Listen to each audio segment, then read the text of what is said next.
Eu sou encarregado por 20 minutos de lhes fazer uma reflexão sobre a conjuntura econômica do Brasil. Claro que eu não posso cometer a gafe de não ser otimista num evento promovido pelo Grupo Otimista. Porém, me permitam que eu seja realista.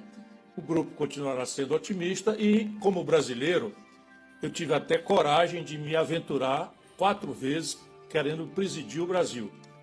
É um amor, uma paixão grande, não correspondida, mas quem se propõe a governar um país como esse acredita claramente no seu potencial. E eu sei do potencial extraordinário do Brasil, por isso a minha indignação muitas vezes é confundida com zangas ou bizarrices, enfim, para não ouvir o que eu quero dizer. E o que é que eu quero dizer? Entre 1995, data do Plano Real que eu ajudei a fazer, e hoje, a China, na data já com quase 1 bilhão de habitantes, 890 milhões de habitantes, tinha um PIB menor do que o Brasil. Em 1995, quando nós fizemos o Plano Real, o PIB brasileiro, e nós tínhamos ali menos de 200 milhões de reais, era discretamente maior do que o PIB chinês. O que quer dizer que, dividindo por cabeça o PIB chinês menor do que o Brasil, para quase 1 bilhão de habitantes, e o PIB brasileiro maior do que o chinês, por quase 200 milhões de habitantes, bem menos de 200 milhões de habitantes, nós éramos, por cabeça, muito mais ricos do que os chineses. Hoje, a China é 14 vezes o Brasil. Assim é um número. Nós podemos perfeitamente aceitar o número, relativizar o número, adorar o número, odiar o número, protestar contra o número, mas é um número. Hoje a China, dentro do mesmo período, virou 14 Brasis, dentro do mesmo universo global de ameaças e oportunidades. Isto é o big picture, como os americanos falam. O grande quadro é esse. Há um erro de modelo estratégico no Brasil que nos impede de conciliar nossa potencialidade extraordinária com a nossa realidade precária, medíocre, para dizer o mínimo. O que é a defeituação desse modelo? Nós podemos fazer um fast forward e vir para o dia de hoje. Tomemos nota de alguns números. O Brasil hoje tem a maior quantidade de recuperações judiciais da história. É um verdadeiro genocídio empresarial. Maior quantidade de concordatas, na expressão antiga, de recuperações judiciais. O Brasil tem hoje a maior fuga de capitais estrangeiros desde 1982, quando se começa a medir esse índice. Saíram do Brasil só em 2024 56 bilhões de dólares. O Brasil tem hoje uma dívida pública que está escapando completamente de qualquer razoabilidade. Prestemos bastante atenção nisso, porque há uma tendência de nós considerarmos que esses são assuntos das páginas de economia dos grandes jornais, das críticas especializadas, como se isso não tivesse muita coisa a ver conosco. E, infelizmente, tem a ver conosco centralmente. Por que nós temos a maior quantidade de recuperações judiciais da história brasileira? Porque nós temos a maior taxa de juros do mundo. Por que nós temos hoje 72 milhões de brasileiros, praticamente toda a população adulta do país, humilhada nos serviços de proteção ao crédito, SPC e Serasa, por causa da taxa de juros mais alta do mundo? E esta é uma variável do galope da dívida. E a questão fiscal é uma variável também do galope da dívida. Portanto, nós vimos aí, quando o governo anunciou, estamos falando da conjuntura presente, no começo da semana passada, uma fórmula de ajuste fiscal para fazer frente a este galope da dívida, o mercado enervou-se muito. E há quase que uma veia de transmissão instantânea, automática, do mercado dito financeiro para a grande mídia, especialmente para o editorialismo da grande mídia. Praticamente numa palavra só. Parecia assim que nós estávamos na iminência do apocalipse. Um elemento prático: a taxa de câmbio brasileira pela primeira vez, ultrapassa a casa dos R$ 6, de onde não desceu. Mas acho que vai descer. Tome nota, não é muito o meu feitio, mas está exagerado. Mas ainda hoje, antes de chegar aqui, eu estava ali a taxa de câmbio em R$ 6,05. E por que razão a taxa de câmbio deveria ser um assunto popular? Não é aquela hora que o William Bonner anuncia a taxa de câmbio no Jornal Nacional, o nosso povo levanta para ir no banheiro ou algo do gênero, porque parece irrelevante popularmente. Lamentavelmente não é. Sim, o povo não compra dólar, portanto não teria interesse instantâneo, imediato na taxa de câmbio, mas o povo come pão e quando calha tem a chance de comer uma pizza domingo. Pão e pizza é feito de trigo e o Brasil importa substantivamente o trigo que nós usamos para fazer o pão e a pizza do domingo. Se sobe o dólar, sobe o trigo. Se sobe o trigo, sobe o pão. O Brasil não compra dólar, o brasileiro médio, mas o brasileiro médio toma remédio. Por imprudência estratégica, nós permitimos que 86% da nossa indústria farmacêutica seja importada nos insumos. 86%. 80% disso patente vencida. É só uma incompreensível incompetência que o Brasil, gastando já o dinheiro, não é, importa, gerando emprego na China, na Índia, na Europa, 86% da química fina. Já não digo do meio de diagnóstico médico, todo ele importado, não digo, enfim, das próteses, das camas de hospital, essas coisas todas. Só isso daí já explica que subiu a taxa de câmbio, vai subir o preço do remédio. O eletroeletrônico, o Brasil hoje tem mais celulares ativos do que habitantes. Nós temos 250 milhões de aparelhos celulares ativos para meros 200 milhões de habitantes, já incluindo as crianças e tal, cujos pais, tendo prudência, não permitem que use o celular, como é o caso do meu querido filho Gael, que está ali assistindo a palestra do papai.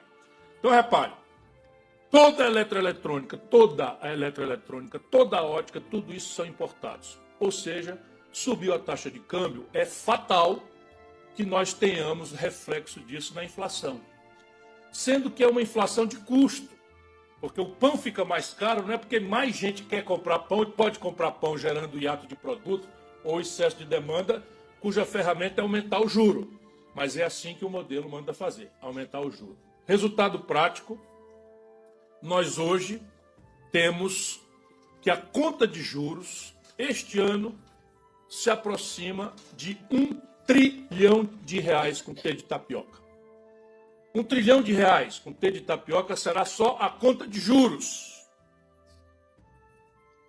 Não tendo o Brasil como pagar esses juros, isso tudo se incorpora na dívida.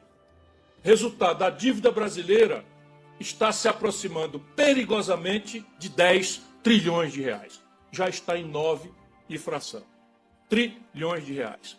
Quando uma dívida cresce demais e o credor parece que tem algum risco incremental de insolvência, isso é trivial. Todo brasileiro das periferias que se submete à cultura dos agiotas sabe disso.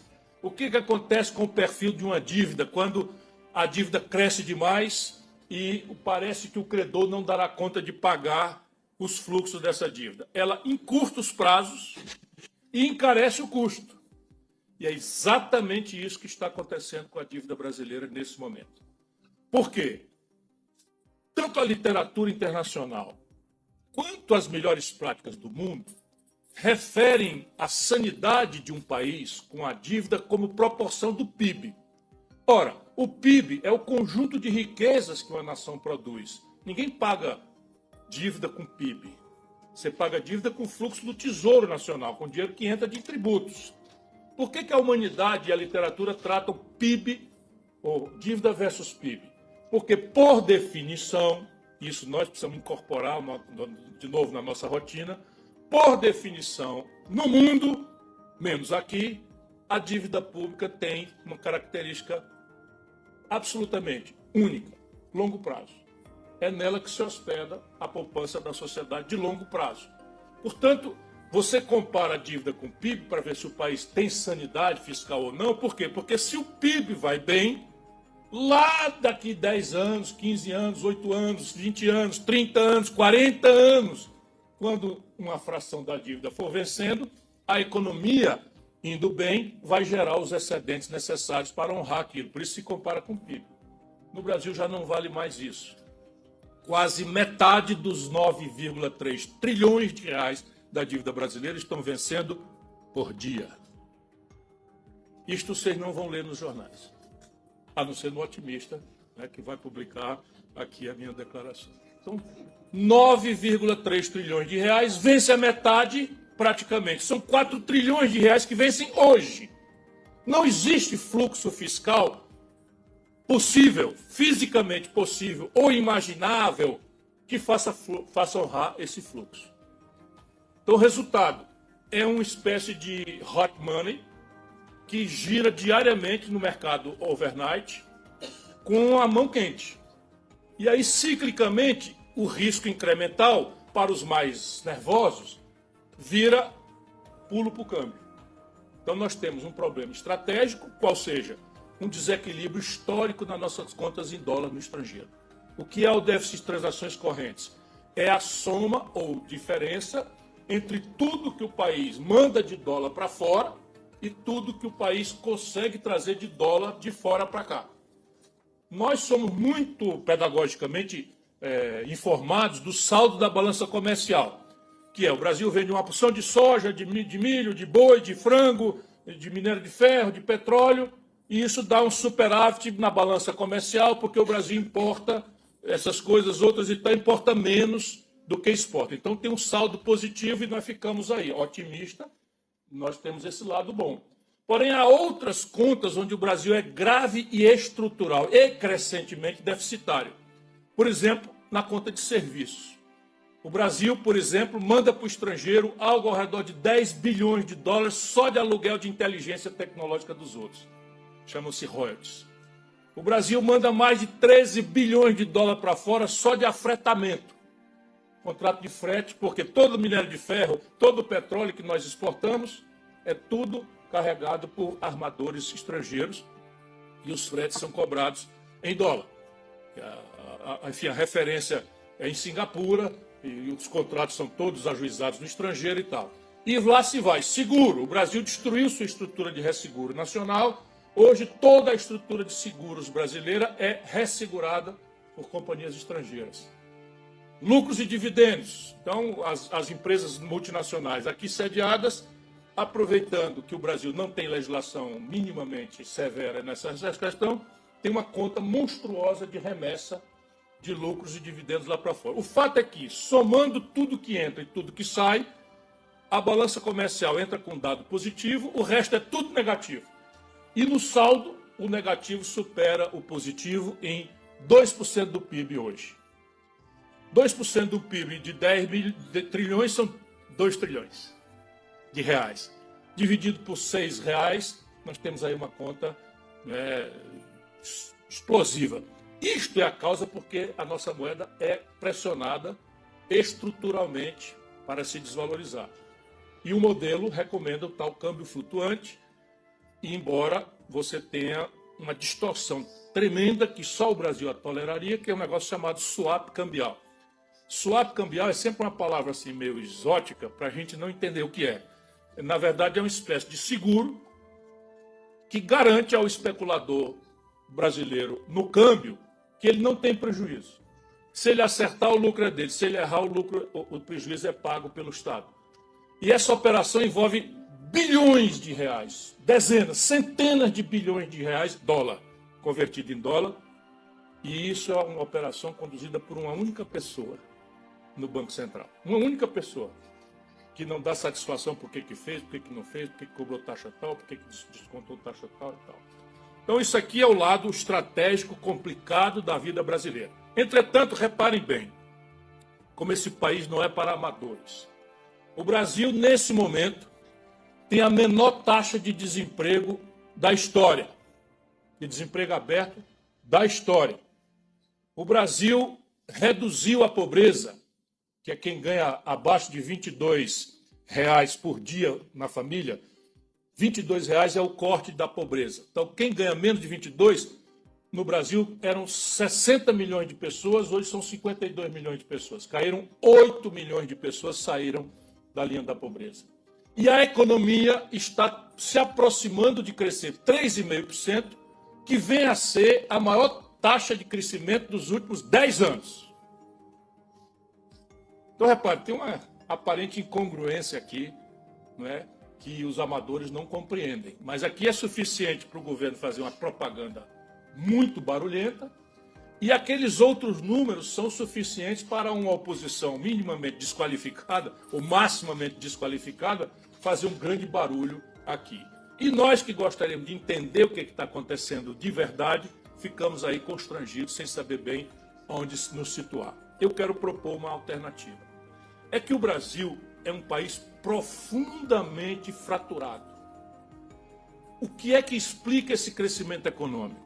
É o que eu chamo de nacional-consumismo, para fazer uma paródia daquilo que conduziu a estratégia de desenvolvimento brasileira ao longo dos anos 30, 40, 50, 60, 70, até morrer nos anos 80, que era o nacional-desenvolvimentismo. Então, ali, o elemento crítico, o elemento chave, indutor do desenvolvimento do Brasil, que chegou a crescer 15% ao ano, era o investimento.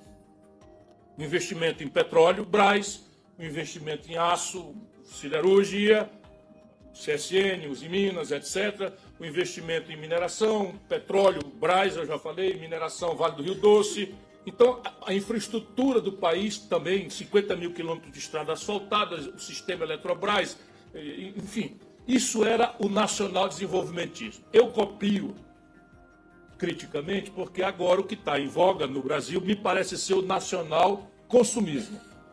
O Lula tem uma intuição muito poderosa, mas dramaticamente curto-prazista, de que há uma fração do crescimento de uma nação que se impulsiona menos pelo investimento e mais pelo consumo das famílias. É simples de entender. Se uma família ganhava 200 e passa a ganhar 500, ela, pobre, transforma esse plus adicional a mais, como diz o meu conterrâneo lá de Sobral, né, o plus adicional a mais, tudo instantaneamente em consumo. Portanto, o pequeno comércio de coisas populares tende a ir bem, porque vai refletir sobre isso. E a demanda acaba gerando, por esse caminho do consumo, um crescimento. Ele não é, entretanto, a melhor forma de crescer, penso eu. Se não, vejamos, por onde é que esse crescimento aconteceu? Eu estou terminando esse estudo agora, e estou sofrendo para escrever um paper e a minha newsletter, mas é original, não é tão original, mas assim, escrita assim, vista nessa contradição, eu não li escrito em canto nenhum. Basicamente é o seguinte, eu fui fazer o levantamento. O Bolsa Família, turbinado pelo leilão Bolsonaro-Lula, era Auxílio Brasil, mudou para 300, para 400, para 500, para 600, injeta na economia este ano, na mão dos pobres, diretamente, 400 bilhões de reais. Mais o BPC, o Bolsa Família, mais o BPC, mais o abono salarial, injeta 400 bilhões de reais. E o salário mínimo, impulsionado por um aumento real de R$ 79 por ano acima da inflação, só para vocês verem como é deprimida a nossa economia. O governo Lula aumentou em R$ 79 acima da inflação o salário mínimo brasileiro. Essas duas coisas, o salário mínimo potencializado, que vai lá nas aposentadorias, injeta R$ 1 trilhão na economia. Os aposentados, 1 trilhão, 400 bilhões, isso explica essa aparente contradição. É o nacional consumismo, porém, a demanda que sobe não encontra retaguarda na próprio aparato produtivo do Brasil. Nós estamos importando 17% a mais do que estávamos importando lá atrás. Isto não é sustentável e o governo está contratando uma recessão para o ano que vem. Por quê? Porque esta inflação de 4 inflação, que é um absurdo, está determinando pelo modelo que o Banco Central puxa a taxa de juros hoje ou amanhã para algo ao redor de 0,75 ou no mínimo 0,6, 0,05, em cima de uma taxa que já é a mais alta do mundo. Cada meio ponto na taxa Selic, cada meio ponto custa 60 bilhões de reais por ano na dívida. E não há ajuste fiscal, como eu tentei demonstrar. Portanto, eles vão fazer a conta subir e o salário mínimo vai por uma nova regra, vão se tirar daqui até 2030 R$ 94 de aumento real no salário mínimo, conforme a política anterior, e vai tirar. Portanto, aquelas duas ferramentas, Bolsa Família e salário mínimo, vão deprimir e a taxa de juros para cima. Então, otimismo sim, mas se prepare, o ano que vem vai ser mais difícil.